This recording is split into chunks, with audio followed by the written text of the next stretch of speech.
year was 1815. The mood in Canada was uneasy. In the preceding 40 years, the country had twice been invaded by the United States, and there was no reason to believe that there wouldn't be other invasions in the years to come. The first of the two attacks had come in 1775, when the American Revolution attempted to include Canada in its revolt against Britain. But the Americans failed in Canada, and the 13 colonies went on to form their new country without a 14th colony to the north.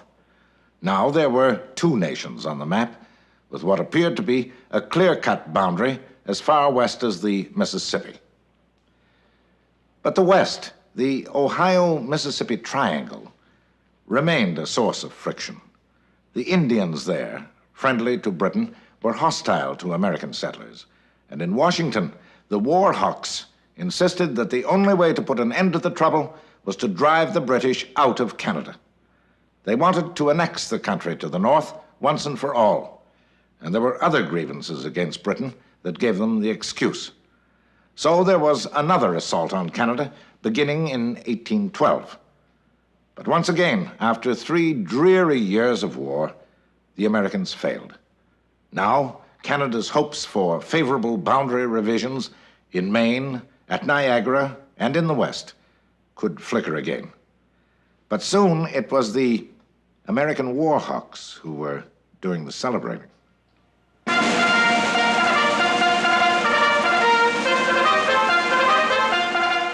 The trumpets of victory might well echo in America, even though no territory had been won in the war. For at the peace talks, the British were compliant, and the leader of the war hawks, Henry Clay, could note with satisfaction how easily Britain agreed to the pre-war boundary, rather than press her advantage on Canada's behalf. For Clay, this was victory.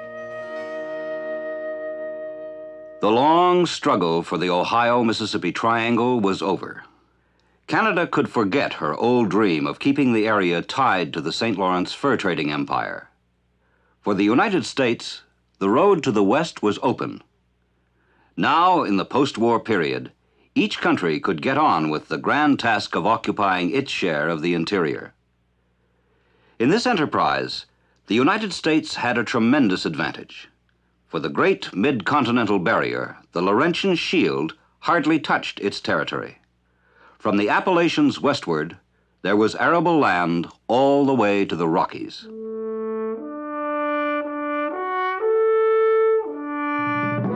The Indians were still strong here, but east of the Mississippi, the Americans were now in control.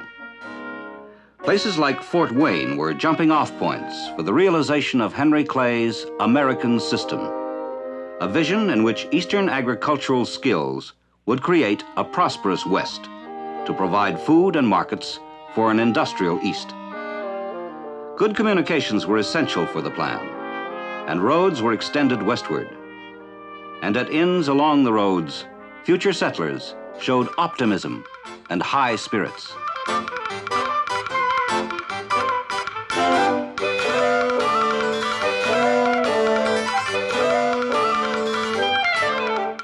Settlers from the eastern cities and farms, from every walk of life, rich and poor, educated and illiterate, all were lured on by the great American dream of making a fresh start that would lead to prosperity.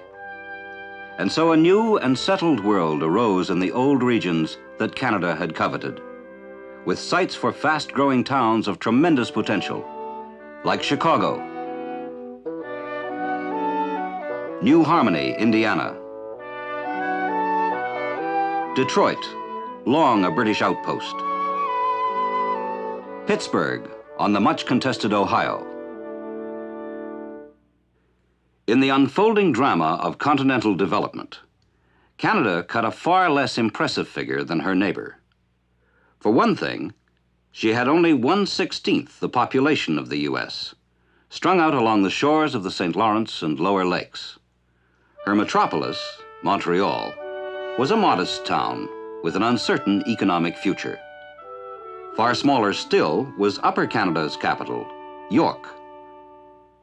Another Canadian disadvantage was the Laurentian Shield, an immense low plateau of rock that hindered westward expansion. Had it not been there, Canada too would have had an open door to the Rockies. But there it was, remorselessly blocking the road.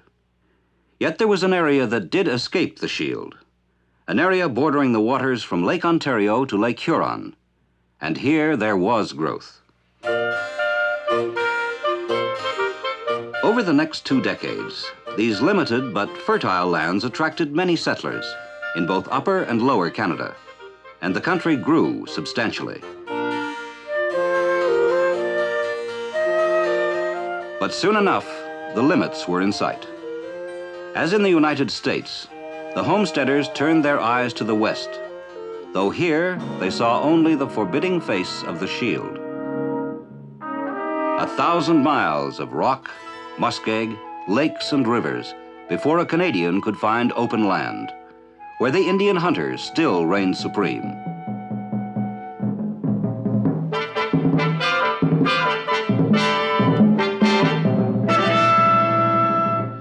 It's perhaps difficult for some Americans, or even some present-day Canadians, to grasp clearly just how much of a disadvantage the Laurentian Shield was during the 19th century's great advance into the interior of the continent. Let's look again at just what it did to Canada.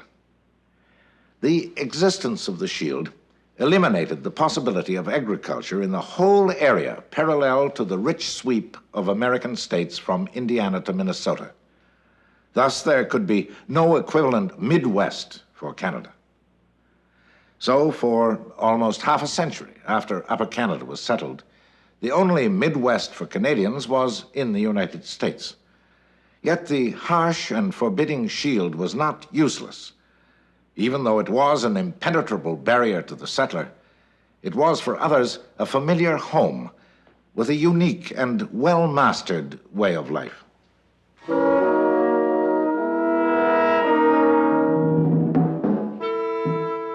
The ragged forests that managed to flourish on the shallow soils of the Shield were happy hunting ground for the Indians.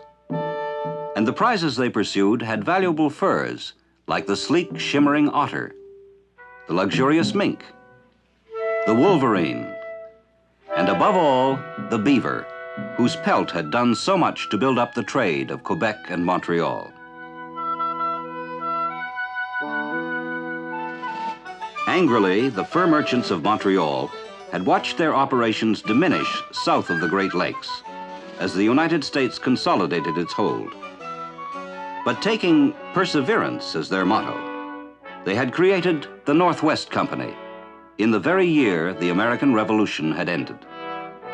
They would trade in other areas, these determined entrepreneurs, who were mostly Scotsmen, with names like Fraser and McTavish, McGilvray and Mackenzie.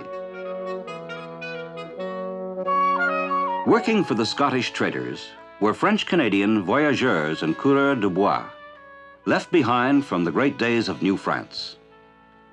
Hardy professionals, all of them, they once again plied their trade through the wilderness, this time in the service of English-speaking merchants who sent them forth from Montreal.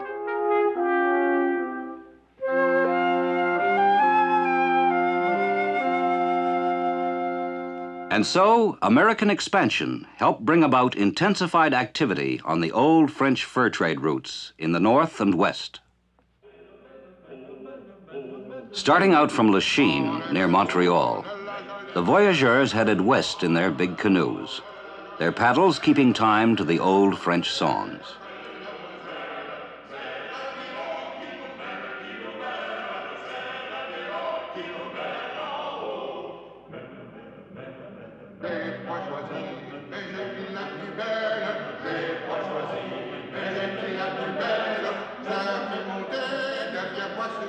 The traditional first destination of the voyageurs from Montreal had usually been Grand Portage, which had been British until 1783. This depot on Lake Superior was the best gateway to the Northwest.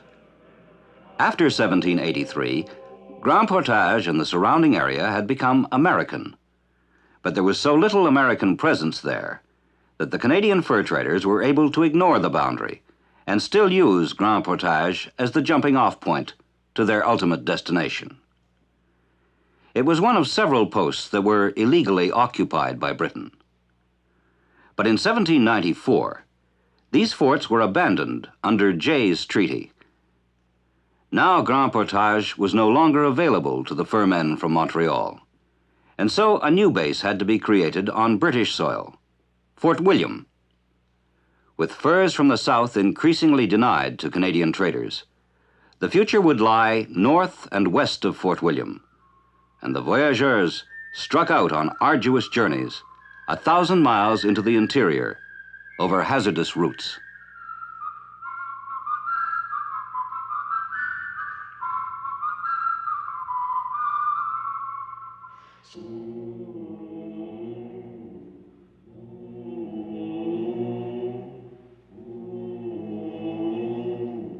These were dangerous byways, but the urge for profit was strong, so there was perseverance.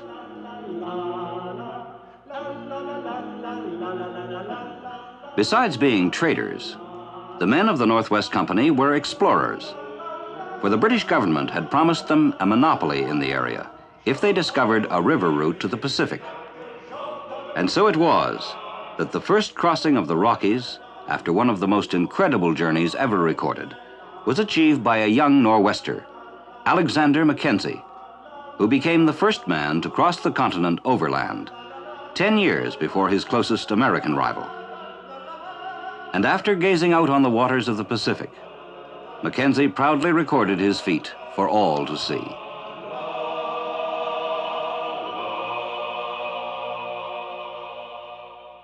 After 1783, all the powers established on the North American continent were pressing their claims on the fabulous Central Pacific coast. Russia, Britain, and Spain all had ambitions here, and soon there was a tangle of conflicting bases, established by men who came by sea rather than by land. The flag of Imperial Russia already flew over settlements in Alaska like Kodiak and New Archangel. And from here, the Russians, avid for furs, sailed south to establish a toehold in Northern California. Britain, responding to the Russian challenge, sent Captain James Cook to the disputed area, and in 1778, he visited Nootka Sound on Vancouver Island to assert Britain's title and discuss trading possibilities with the Indians.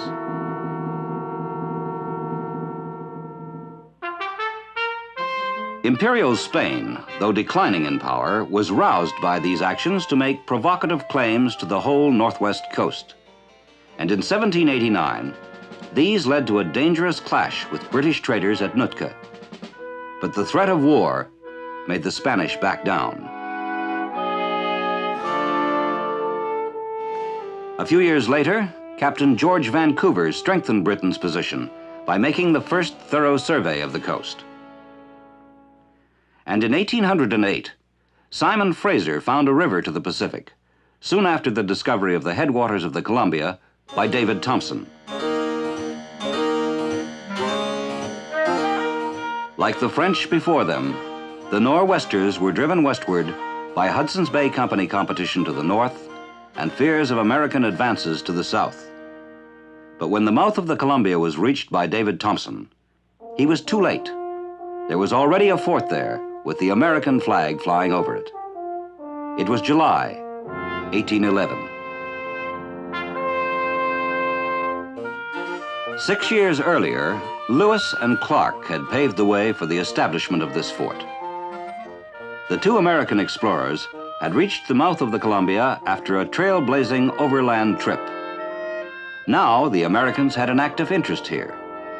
And even before Lewis and Clark, a ship carrying the American trader Robert Gray had sailed these waters. Britain's Captain Vancouver had just missed this key river mouth. Now its discovery by Robert Gray, who named it the Columbia, was to provide the United States with a claim that would prove decisive. But Gray did not push farther. His immediate interest centered on the superb furs that were offered to him by the local Indians.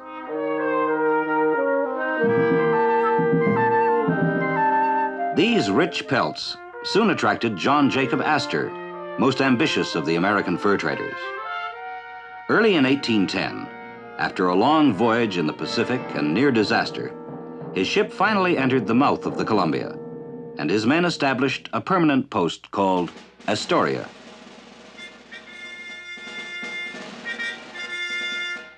But in 1813, with Britain and the United States at war, Canadian traders arrived at Astoria, and the Americans hastily decided to sell out to them. Better this than be captured by a British warship that was approaching. But later, in a move that was to prove unwise, the Navy formally occupied the fort. Thus, at the treaty that ended the war, the fort came under the heading of occupied territory that had to be returned.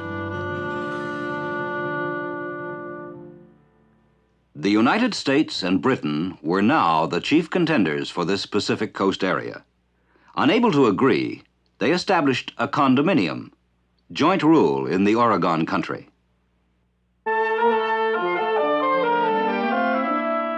Meanwhile, in Montreal, the end of the War of 1812 intensified the city's economic worries.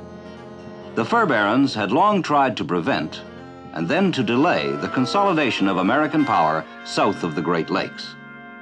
But now it was firmly established.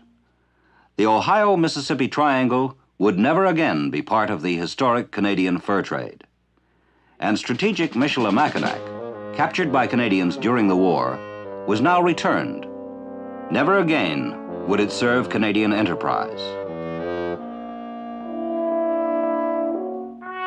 The building of Fort Snelling in Minnesota symbolized the end of the old order. For the purpose of this installation was to supervise the Indians, and this meant, in effect, their expulsion westward, out of the way of the settlers. Thus, the unhappy Indians, under the stern eye of the United States Army, would take leave of their Canadian fur trader friends. It was the end of a partnership that went back 2 centuries. A partnership of mutual profit and respect.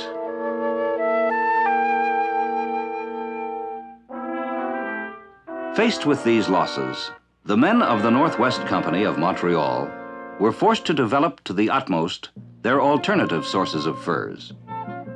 For many years, their canoes had gone west over long and hazardous routes that stretched all the way to the Pacific. They traversed an empire even greater than that which had been lost to the south. Now, with almost desperate energy, the Nor'westers struggled to hold this empire together and exploit it as never before.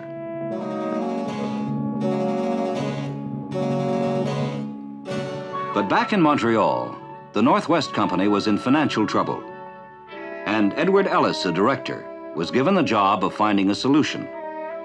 One of the main problems he had to consider was the fierce competition offered by the long-established Hudson's Bay Company.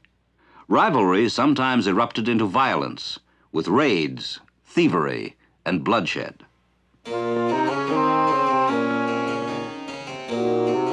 The rivers leading to Hudson Bay, Ellis realized, made for a short, cheap route to Europe. By contrast, the Northwest Company's furs had to come out by a long and expensive route. So Edward Ellis was forced to the conclusion that there was no future for the Nor'westers unless they merged with the Hudson's Bay Company. And this merger was effected in 1821. For Ellis and the directors of the Northwest Company, it was salvation. But for Montreal, it seemed a serious blow.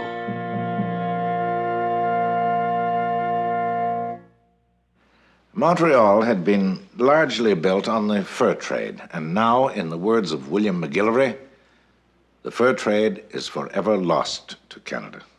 McGillivray was in a position to know, for he was a leading member of the Northwest Company.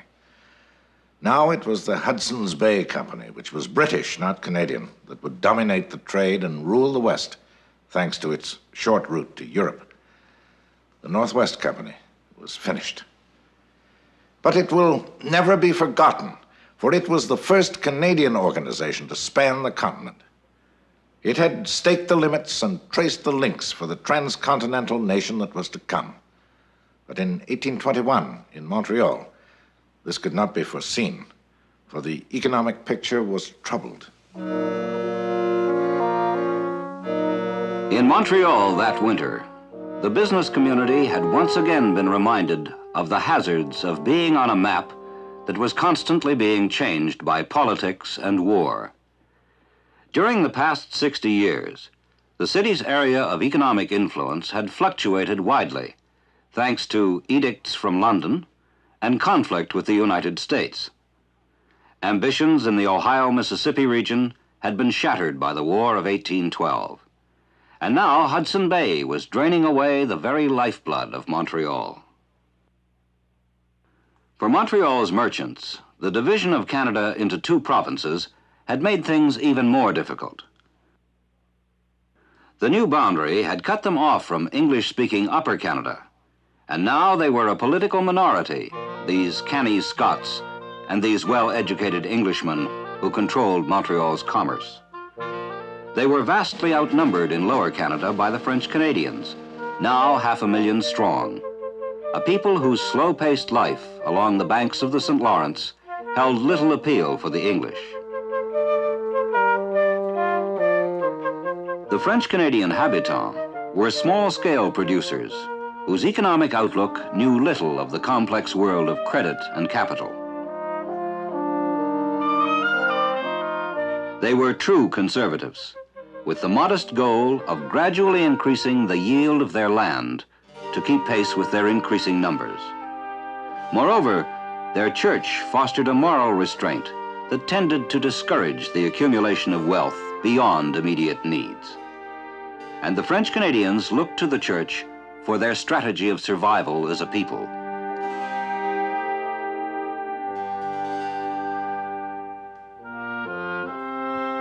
In Montreal harbor, the winter ice symbolized the discontent of the English. But their hopes lay in this same river, which when free of ice might be turned into an incomparable highway for the commerce of a continent. From the sea past Quebec, it could bring great argosies with the goods of many nations. Past Quebec, past Montreal, and on through the lakes. Past the growing towns of Upper Canada, and on toward the new American West, which was fast being settled, and which would need an outlet for its produce.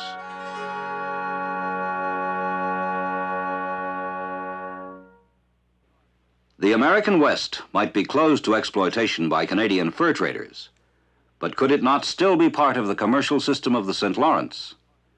Surely the river was the best link between inland American markets and British markets.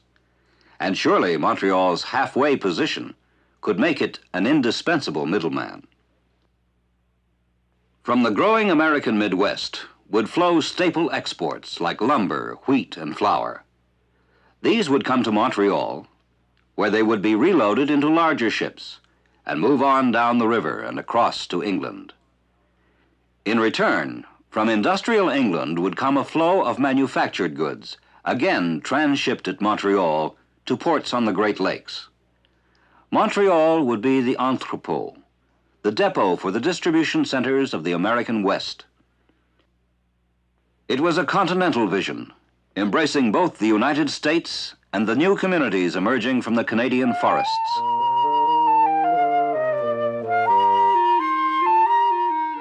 They were coming now from England and Scotland in a modest but steady flow. They often seemed out of place, making tea in the wilderness as they struggled to turn the land into home. But they persisted, arduously clearing the limited but fertile land of Upper Canada. Gradually, a pattern of settled life was spreading across parts of Canada that had once been empty.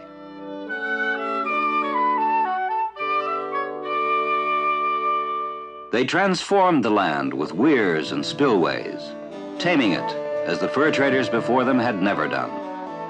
They built water wheels and sluices, and, greatest glory of all, grist mills. For these people soon had products to sell, like potash, grain, and flour. And thanks to its durability, there was a growing demand in Britain for Canadian lumber.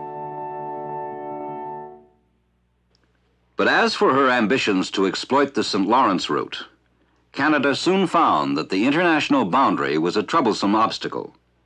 Canada had hoped that American goods transshipped at Montreal would be considered Canadian and would benefit from tariff preferences granted by Britain to her colonies. But in London, Parliament was unwilling to give Americans Canadian privileges, and Britain refused to go along with the schemes of the Montreal merchants. So the grand design for a trade route would have to be based solely on the natural advantages of the St. Lawrence. But there were formidable obstacles.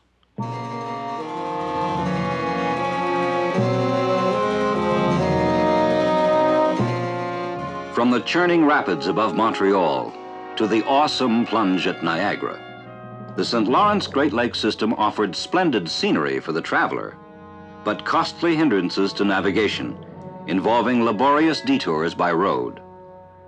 Canadians had long known that canals were the only answer, a small one having been dug as early as 1781. Now the need was for more canals and larger ones. So in the 1820s, a series of canals was begun above Montreal. And the year 1829 saw the enthusiastic opening of the Welland Canal, creating a smooth bypass around the mighty cataract at Niagara. Surely the great waterway would now see the fulfillment of Montreal's dreams, with goods from Manchester and Birmingham moving inland to Montreal and beyond, to the American interior.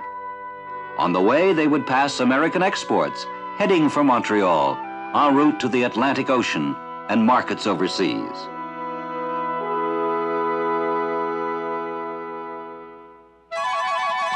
But the Americans were also interested in navigation, and they too had something to cheer about. Yankee enterprise and energy had started building the Erie Canal in 1817, and 8 years later, at the ceremony that opened it, Governor DeWitt Clinton of New York symbolically poured 5 gallons of Lake Erie into New York's harbor. The Great Lakes had been linked with a great port on the Atlantic. Here was easy access to the American West for goods brought by ships of all nations. The Erie Canal started at Buffalo and cut across to Albany. From here to New York was an easy trip down the Hudson River. Thus the Hudson, historic rival of the St. Lawrence, captured the lively new trade with the Midwest.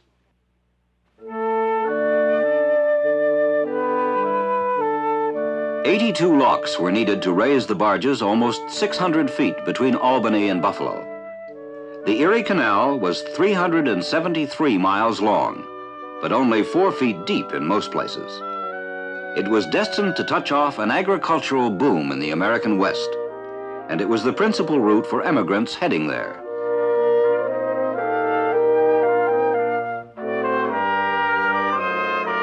The new canal was a tremendous success, and its great beneficiary was the year-round ice-free port of New York.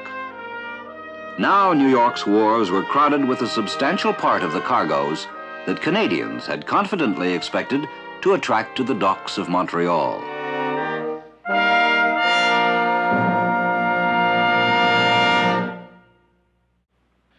The Erie Canal was a great blow to the Montreal merchants, and they had to plan strategy against it. But their planning was complicated by a growing political conflict between the English and the French in Lower Canada. The English wanted to impose taxes for public works, like improvements to canals. But the French, with little stake in commerce, were opposed to heavy taxes that would, they said, only benefit the English, and the French were in the majority. The Montreal merchants, convinced that they alone represented progress, tried hard to get the British administration to ignore the French majority. They had felt justified in this ever since 1822, when the British refused to unite Upper and Lower Canada. In this united colony, the English would have been the majority, and the Montreal merchants would have had the support of their compatriots in what is now Ontario.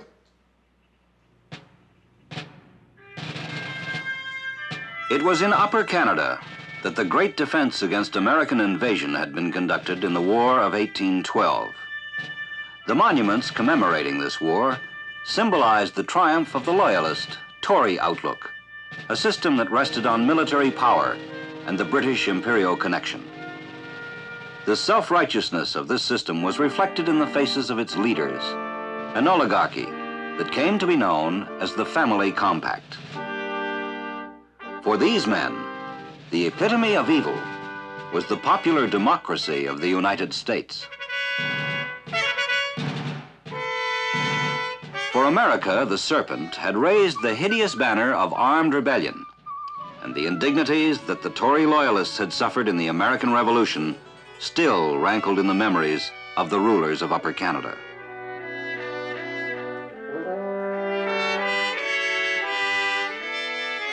The American rattlesnake was implacably hostile to everything British in North America. It had tried to strangle Canada twice. Surely there might be a third attempt.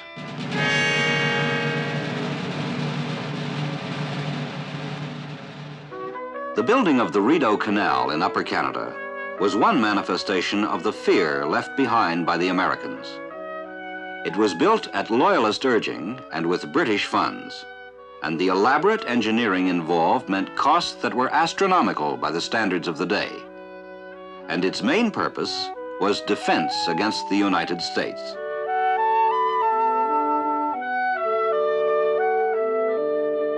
Essentially, the Rideau Canal was meant to provide a route from Lake Ontario to the Ottawa River and then to Montreal, so that ships could avoid the dangerous American border along the St. Lawrence in the event of war. In the 1820s and 1830s, immigration to Upper Canada from Scotland and England was encouraged, rather than immigration from the United States. These British settlers, it was felt, would make far less trouble for the authorities than would Yankee Democrats, like those who had come to Canada in earlier decades. Yet this frontier, in many ways, resembled the larger American frontier, and it bred the same individualism and independence.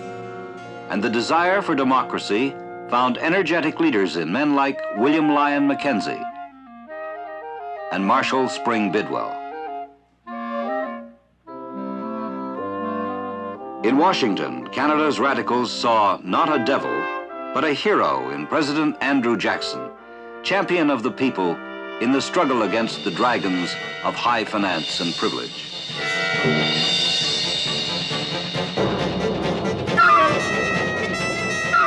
While President Jackson battled the bankers, his Canadian admirers, like Marshall Bidwell, had dragons of their own to denounce. They hinted openly that American institutions would best promote reform of the corrupt ruling class. Even Louis-Joseph Papineau, the brilliant French-Canadian radical, came to praise American republicanism as a remedy for the grievances of his people. The habitants of Lower Canada, he said, would be better off joining the United States than living under continued British misrule. But loyalism, as personified by Sir Francis Bond Head, governor of Upper Canada, knew that its privileges could not survive under democratic rule, and it tried to discredit all efforts at reform.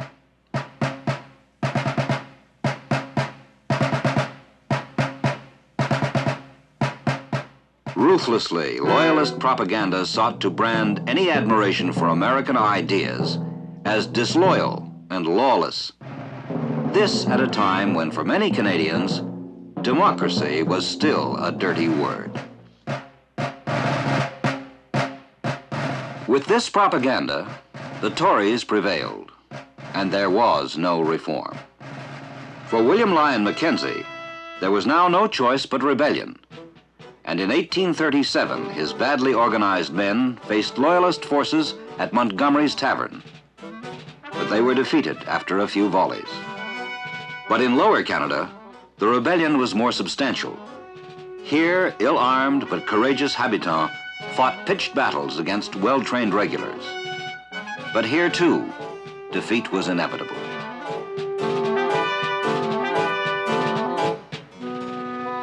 Prisoners taken by the authorities faced an ugly mood as the oligarchy called for vengeance. 10 of the rebels were executed, and 58 were exiled to remote Australia. The forces of privilege were safe for the moment, but only through hateful military oppression.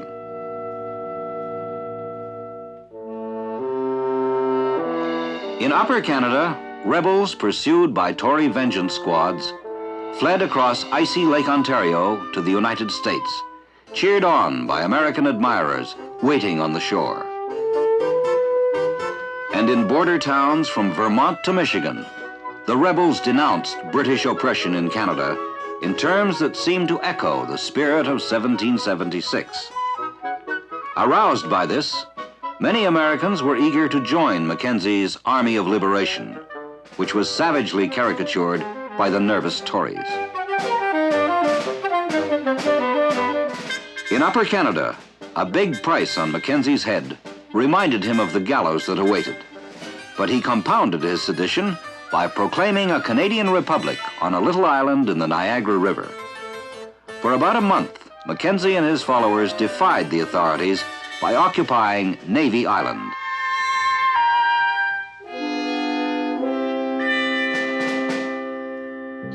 But the rebels on Navy Island could not survive without supplies, and these had to come from the American side of the river.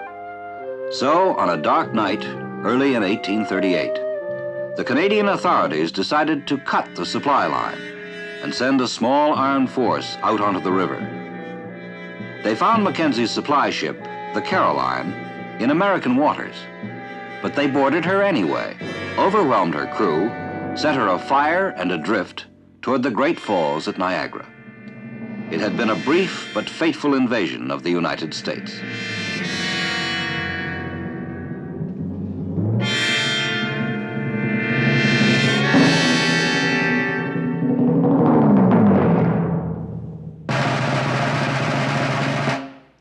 American border towns blazed with indignation, and at Cleveland there was a convention of a militant organization called the Hunters' Lodges, which sought revenge for the Canadian invasion and the final elimination of British rule in North America. The Hunters' Lodges claimed 50,000 members from Maine to Wisconsin.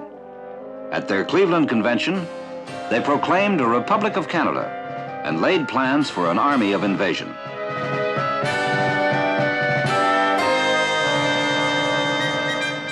At Prescott on Lake Ontario, the Hunters' Lodges struck their most ambitious blow.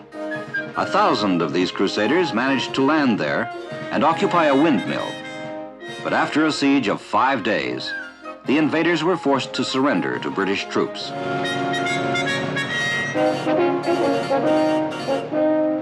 There were other attacks at border points, but they were small and easily repelled. In Canada, however, there was alarm that these skirmishes might grow into full-scale war.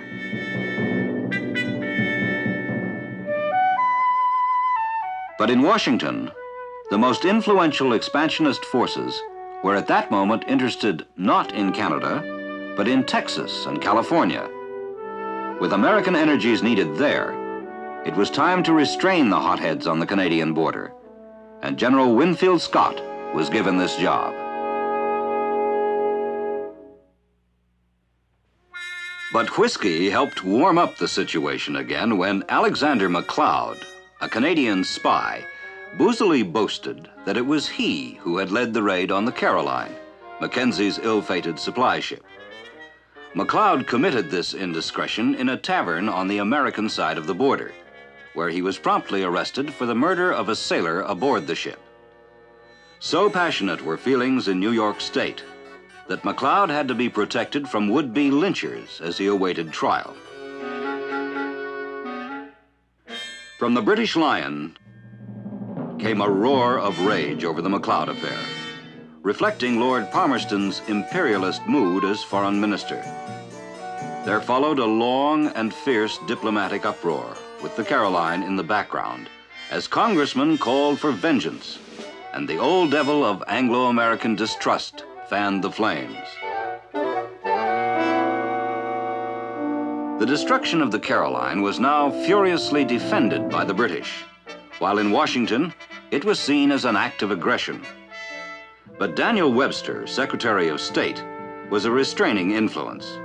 And in Britain, the young Queen Victoria, with her husband Albert, also exercised a subtle influence for moderation. Lord Aberdeen replaced the belligerent Palmerston, and the crisis passed when the troublesome Mr. McLeod was acquitted and sent home.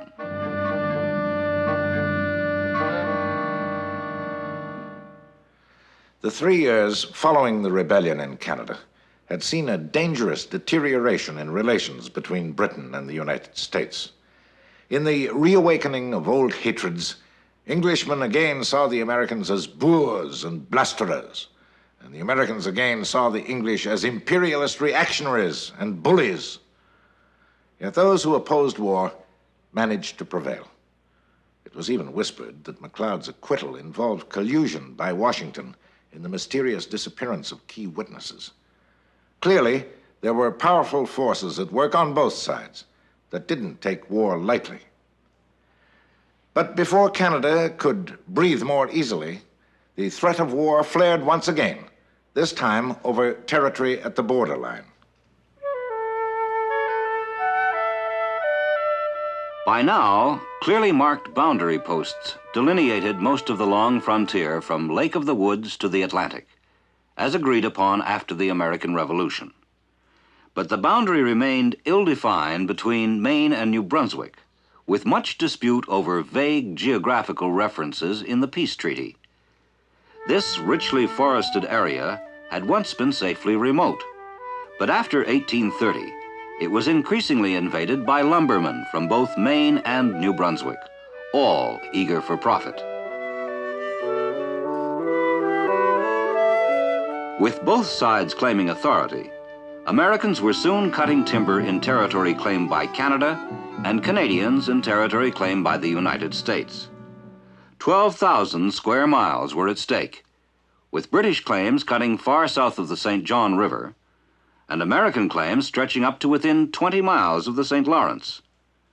Many efforts to settle the dispute failed, and now frontier violence loomed.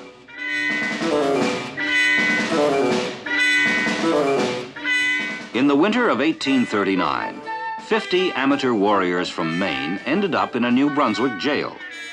They had been sent to drive Canadian lumbermen out of the Aroostook area, but instead they had been captured. As the tension grew, local leaders adopted unyielding positions, forcing their respective nations into a glowering and dangerous opposition.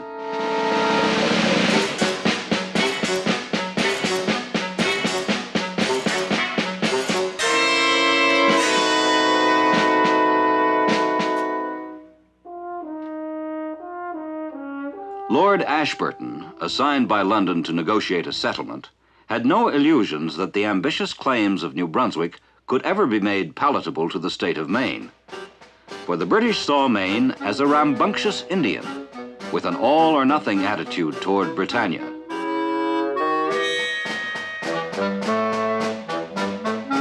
Was the British lion asleep?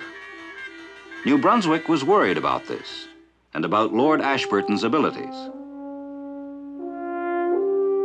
But Daniel Webster, negotiating for the United States, knew that the grandiose claims of the state of Maine could never be accepted by Britain. The answer lay in compromise, for Webster realized that Ashburton had at least to preserve the vital British military route from the Atlantic to the shores of the St. Lawrence. Otherwise, American guns would be very close to this vital waterway, for Maine's claim stretched far north. So Ashburton found his American counterpart to be eminently reasonable, although Maine saw Webster as a drunken nincompoop. In the end, a treaty gave Maine 7/12 of the disputed area, and New Brunswick 5/12, a decision that disappointed local people on both sides. The imperial lion had truly been asleep, in the person of Lord Ashburton, according to a disillusioned New Brunswick. But for Maine, the lion was a very clever cat indeed, and Daniel Webster was the dunce.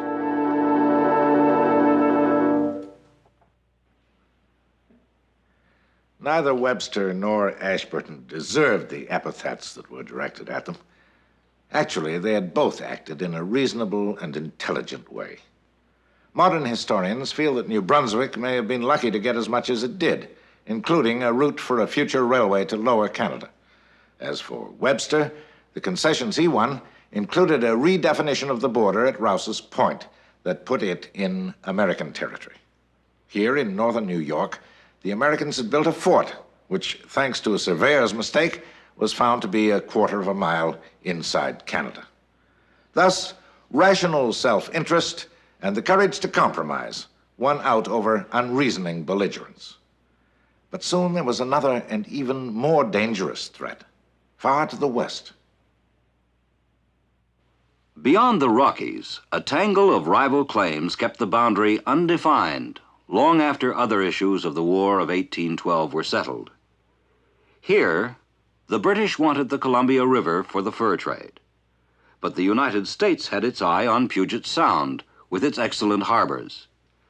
This stalemate had produced an agreement for a condominium, joint occupation for 10 years.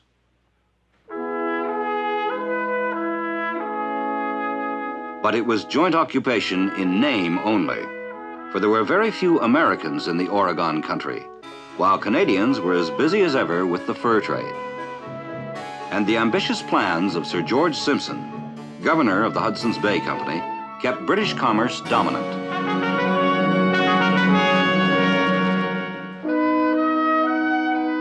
This lovely mountain empire seemed safe for the fur trade. There were no settlers to interfere, and only a few military outposts in the 1,500 miles of Indian territory between Oregon and the Mississippi. But early in the 1830s, settlers did start to appear in the remote and spectacular Oregon country. They were led by missionaries of various faiths who hoped to establish an earthly paradise here and who were driven by mystical visions. The missionaries hoped to build up their utopias in an unspoiled land with the help of unspoiled Indians. But they were to face every kind of difficulty, including Indian indifference and hostility.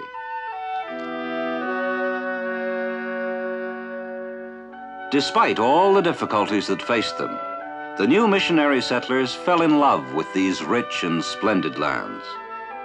And it was not long before their glowing descriptions were attracting attention in the highest political circles in far-off Washington.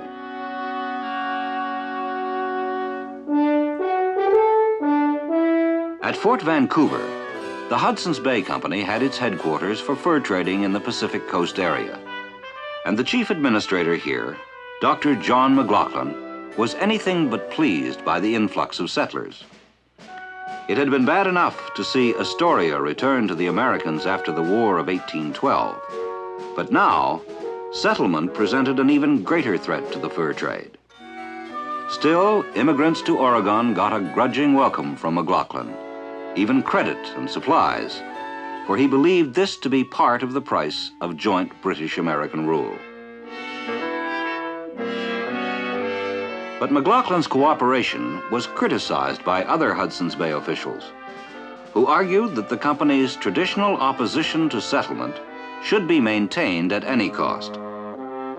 However, there were others, like Sir George Simpson, governor of the company, who accepted McLaughlin's warning that any extreme course could bring violence from the Americans. In its new mood, even the company tried farming at Fort Vancouver, but without success, proving perhaps that the fur trade and settlement were forever incompatible.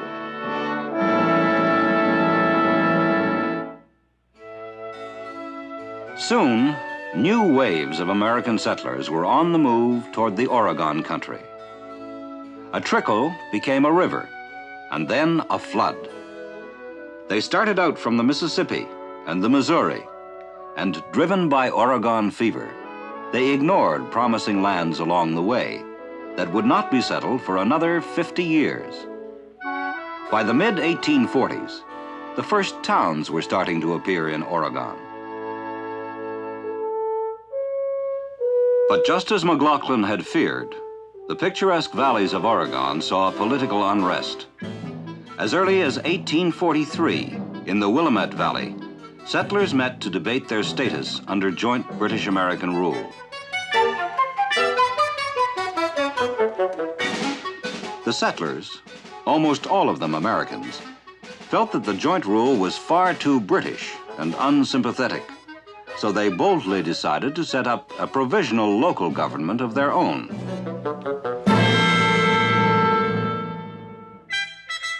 Meanwhile, in Washington, expansionists like Senator Thomas Hart Benton could now make a national issue of the Oregon question and pose as champions of a Miss Oregon who was cruelly oppressed by Queen Victoria.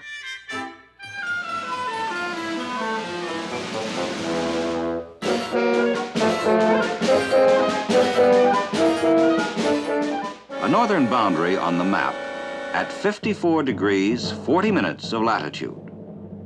This became the American slogan.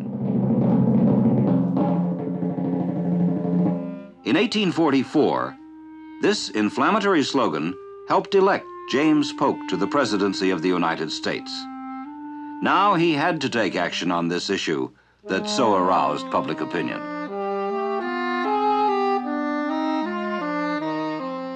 "5440 took in about half of what is now British Columbia. But Polk instead made a more moderate demand, the 49th parallel. He confronted Britain with this solution. But when this was turned down by Queen Victoria's government in London, Polk reverted to the extremist line. Yankee Doodle Polk, it seemed to the British, thought he was taunting a benign, doddering Britannia with his warlike cries. But could he be sure that the lion wouldn't bite? Englishmen were confident of John Bull's strength. Polk was just an upstart and a bluffer. Men like Palmerston, who would rather bully than be bullied, were only too ready to fight. And so another war seemed all too likely between the lion and the eagle.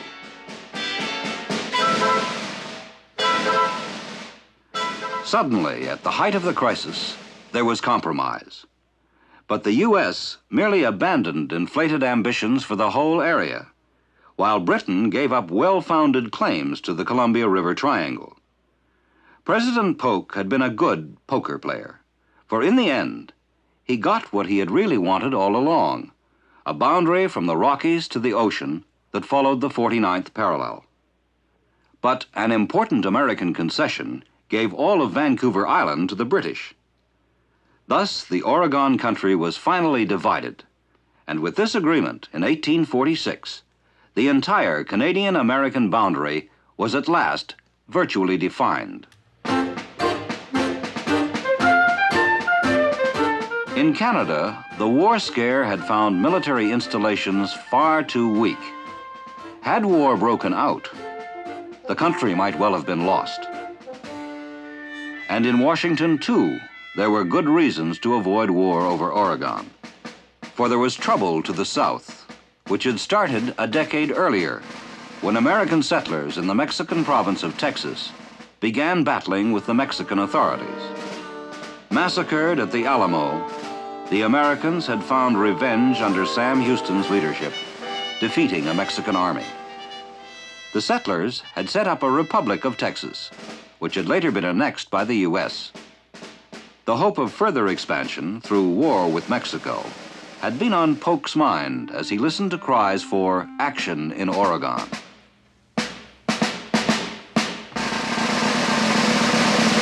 The American Senate itself had seen bitter debate between 5440 expansionists and 49ers.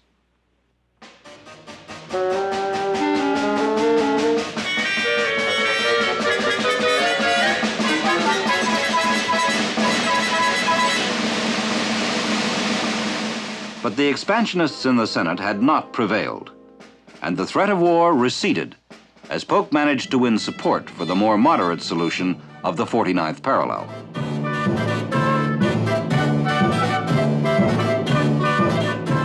Now Polk could turn to his real target, and the brash energies of Yankee imperialism could be fully devoted to snipping away at Mexico. And for John Bull, this diversion helped preserve for him a goodly share of the Oregon country. During the war scare, weary British troops had reinforced the remote outpost of Fort Garry in what is now Manitoba. This was the center of another vast realm ruled by the Hudson's Bay Company. And even though it was remote from American preoccupations, it too could someday be in danger. The 49th parallel now cut across an empty prairie. But could these boundary posts stop land-hungry American settlers if they ever headed north? Such fears were by no means unfounded. American expansionism was very real, as shown by the war underway in Mexico. The issue there was the desire for more land, and it seemed that American power, roused in support of American settlers, was not to be resisted. Since the War of 1812, moderation had prevailed. Otherwise, the Caroline affair, the dispute with Maine, and the Oregon crisis might have ended in war. But during the Oregon crisis, an American editorialist wrote of his country's manifest destiny to overspread the continent. The phrase caught on, and politicians took to using it. Was this a passing mood or a determination to occupy every part of a continent that was still 3/4 empty? The border with British North America had now been officially drawn, but could it survive the urge toward manifest destiny